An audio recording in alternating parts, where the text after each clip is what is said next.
नमस्कार, मैं अनूप कुमार और आपका इस चैनल पे स्वागत है। खुशखबरी की बात यह है कि university of Hyderabad central university भी कहा जाता है इसको, इसने अपना कट ऑफ जारी कर दिया है और सब्जेक्ट वाइज हम लोग देखेंगे और इसमें उन्होंने क्या क्या डॉक्यूमेंट्स मांगा है तो उसके बारे में भी हम लोग देखेंगे। 13 जुलाई को उन्होंने आपको बुलाया है।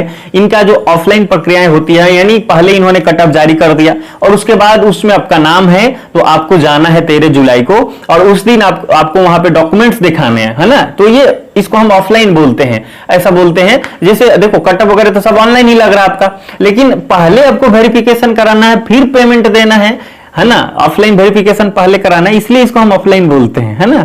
कई कारणों से सब लोग इसको ऑफलाइन बोलते हैं। तो देखें इसमें सब्जेक्ट वाइज देखें, अब जैसे आप इसको सर्च मारेंगे यूनिवर्सिटी ऑफ हैदराबाद तो ये चीजें आ जाएगी, या CUET PG पोर्टल से भी आप जा सकते हैं। तो आप जैसे जाएंगे तो यहाँ पे आप पहुंच जाएंगे, है ना।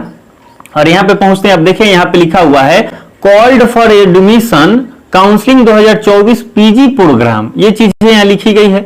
बस इसी को क्लिक करना और कुछ नहीं करना, इसी को क्लिक करेंगे, उसमें भांति भांति के जो सब्जेक्ट हैं ये सारे यहाँ पे आ जाएगा। और उसके बाद इसमें जो जो आपको सब्जेक्ट, उसके बाद उसका क्राइटेरिया है और क्या क्या डॉक्यूमेंट्स आपको लेके जाने हैं, तो हर एक PDF में उन्होंने डाला है। एक चीज आपको बता दूं, दुख की बात यह है कि इन्होंने पिछले साल जैसा किया था इस साल भी ऐसा कर रहे हैं।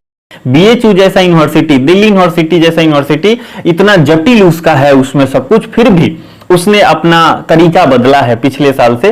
पर इस साल भी ये सेम टू सेम पिछले साल को रिपीट कर रहे हैं। इन्होंने पिछले साल भी यही किया था, कट ऑफ नहीं दिया था, बस ये क्या किए थे, लिस्ट दे दिए थे। उस लिस्ट में आपने जो एप्लीकेशन नंबर आपका होता है वो दे देते हैं। जैसे मैं आपको दिखाता हूं डाउनलोड करके, जैसे मान लो अभी मैं हिस्ट्री का डाउनलोड करता हूं, ये देखिए सारे सब्जेक्ट का, MA का, MED का सब कुछ दिया हुआ है। हिस्ट्री का हम लोग डाउनलोड करें और ये PDF डाउनलोड हो जाएगा। और जैसे PDF डाउनलोड हो जाएगा उसमें आप देखेंगे कि जो एप्लीकेशन नंबर है वही एप्लीकेशन नंबर पे ये आप काम करवाएंगे। उसमें इन्होंने बहुत सारे एप्लीकेशन नंबर को दे दिया है ना। जितना सीट है ना, सीट भी देखेंगे, जो टोटल सीट है उस सीट के आप मान के चलें कि 2.5 गुना, 3 गुना, 3.5 गुना इन्होंने या उससे ज्यादा भी कैंडिडेट के पास भेज देते हैं, उसमें लिस्ट में डाल देते हैं कि आप आइए।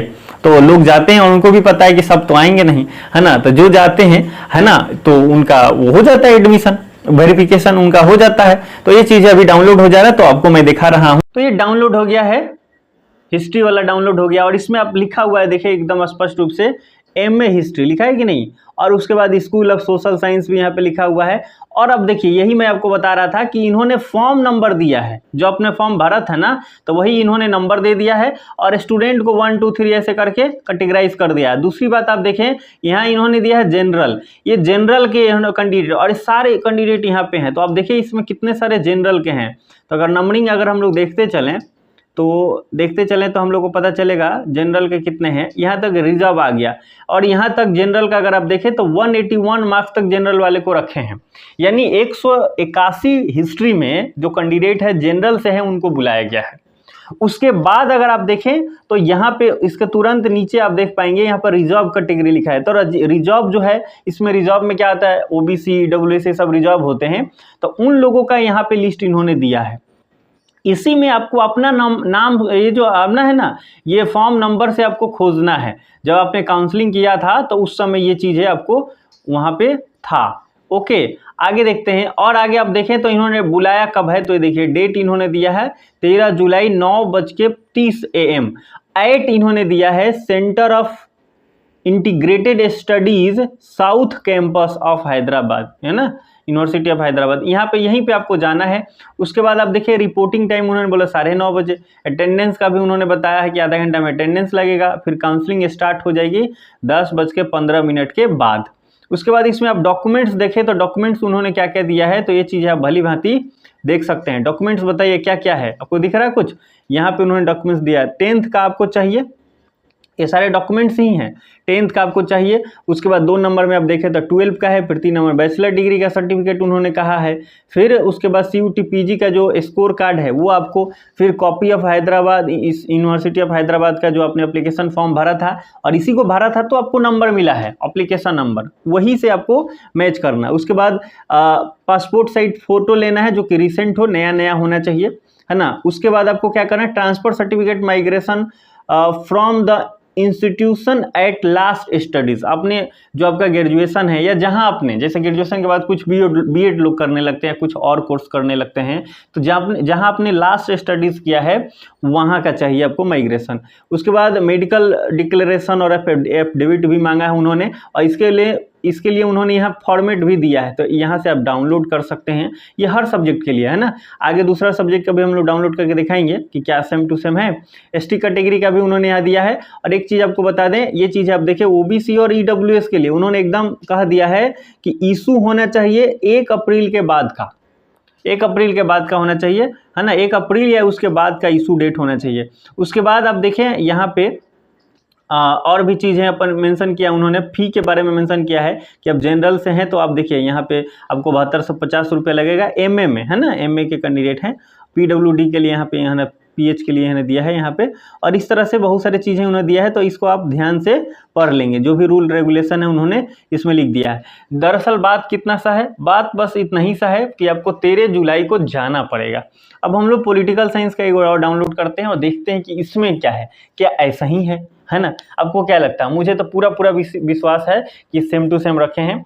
तो आपको करना क्या है, 13 जुलाई को आप अगर आपका अभी तक कहीं नहीं हुआ है और इसमें आपका फॉर्म नंबर है, उसको सर्च कर लेना। ये फॉर्म नंबर आपको जिस सब्जेक्ट के हैं उसको आप देख लेना है, और फॉर्म नंबर में आपको चेक कर लेंगे जब, तो फॉर्म नंबर जब मैच हो जाए तो आपको 13 जुलाई को जाना है, डॉक्यूमेंट्स वगैरह लेके वहाँ पे वेरिफिकेशन करा लेना है। फिर पेमेंट का अगर इंस्टेंट तो मेरे ख्याल से नहीं लेंगे, फिर आपको पेमेंट करना होगा, तो पेमेंट आपको कर देना है। अब तक आपने कहीं एडमिशन नहीं लिया है तो आप ज़रूर जाएँ, इसमें कोई शक नहीं होना चाहिए। और यदि आप कहीं दूसरी जगह ले चुके हैं और दिल्ली यूनिवर्सिटी और बीएचयू जैसे यूनिवर्सिटी को आप टारगेट कर रहे हैं, तो मेरे ख्याल से हैदराबाद, बाकी जहाँ भी आप एडमिशन लिए हैं, जेएनयू, बीएचयू और डीयू के बाद हैदराबाद ही आता है, तो आप हैदराबाद में एडमिशन भली भांति ले सकते हैं, इसमें कोई शक नहीं है। तो हम तो यही कहेंगे कि आप हैदराबाद ले लीजिए। उसके बाद अगर आपका आ जाता है बीएचयू और डीयू में आप आना चाहते हैं तो आप आ सकते हैं। बाकी किसी भी यूनिवर्सिटीज़ में, ये 3 यूनिवर्सिटी जेएनयू, बीएचयू और डीयू छोड़ के आपका कहीं भी हुआ है तो आप हैदराबाद को सिलेक्ट करिए। हैदराबाद अच्छी यूनिवर्सिटीज़ है, टॉप यूनिवर्सिटीज़ में काउंट किया जाता है, आपको यहाँ जाना चाहिए। तो ये पॉलिटिकल साइंस का डाउनलोड हो गया है, तो ये पॉलिटिकल साइंस का है और ये जनरल का ही है। आप इसको भली भांति देख सकते हैं। आप देखें यहाँ पे ये फॉर्म नंबर दिया गया है। फॉर्म नंबर आप इसमें देखिए जनरल का फॉर्म नंबर है, और यहाँ पे कितने कैंडिडेट है, तो यहाँ पे 212 कैंडिडेट आप भली भांति यहाँ देख सकते हैं। रिजर्व उसके बाद स्टार्ट हो जा रहा है ना। तो ये 212 पॉलिटिकल साइंस में उन्होंने कैंडिडेट को बुलाए हैं। उसके बाद रिजर्व कैटेगरी स्टार्ट हो जा रहा है, और रिजर्व कैटेगरी में अलग अलग से आप देख सकते हैं यहाँ पे 81 एक रिजर्व कैटेगरी है, फिर वहाँ से 1 से स्टार्ट किया है, फिर 40 बुलाया है, फिर 1 से स्टार्ट हुआ है, फिर इस तरह से यहाँ पे होते होते बहुत सारे इसमें है नंबर 131, उसके बाद 150 तक उन्होंने बुलाया है, फिर 1 2 3 स्टार्ट हुआ है। तो ये ना रिजर्व कैटेगरी में ओबीसी का उन्होंने कुछ देर दिया, फिर एससी, फिर एसटी, है ना, फिर ईडब्ल्यूएस, इस तरह से करके उन्होंने पूरा दिया है ना। इसमें भी 13 जुलाई को बुलाया गया है, और डॉक्यूमेंट्स वगैरह सब कुछ वही है, आप ये देख सकते हैं भली भांति। तो वही बात है ना। तो आपको जाना है। अब इंटेक देख लेते हैं। अब हमने देखा ना पॉलिटिकल साइंस में कितना, लगभग 200 कितना था, 212 था ना। हाँ, तो 212। इंटेक देखते हैं इसमें सीट कितना है। तो देखिए पॉलिटिकल साइंस का जो था वो तो हमने अभी देखा, आपको अभी दिखाया कि 212 जनरल में उन्होंने लिया है। तो देखते हैं कि जनरल में सीट कितनी है पॉलिटिकल साइंस में, है ना। इससे पता चल जाएगा कि कितने गुना लोगों को ये बुला रहे हैं। तो चलिए इंटेक डाउनलोड हो गया। आप इसको देखिए, यहाँ पे इंटीग्रेटेड प्रोग्राम लिखा है ना, इंटीग्रेटेड प्रोग्राम, और बहुत सारे सब्जेक्ट यहाँ पे इन्होंने दिया है। तो इसमें हम पॉलिटिकल साइंस का देखते हैं, तो यहाँ पे पॉलिटिकल साइंस दिया है, और इसमें जनरल का देखिए 10 सीट है, और आप वहाँ पे देख रहे हैं कि 212 जनरल में बुला रहे हैं। पर और भी तो इंटीग्रेटेड है ना, तो इंटीग्रेटेड है। जो पीजी कोर्स है वो आपको स्पष्ट रूप से दिख जाएगा, नीचे हम लोग देखेंगे। तो इसमें देखिए इंटीग्रेटेड प्रोग्राम में 25 लोग को पॉलिटिकल साइंस में बुला रहे हैं, है ना। और यहाँ पे आप देखेंगे तो यहाँ पे आपको ये मिलेगा, जब इसी को स्क्रॉल करके जब आप नीचे जाएंगे तो यहाँ पे आपको मिल जाएगा पीजी कोर्सेज। पीजी कोर्सेज में आप पॉलिटिकल साइंस देखिए, है ना।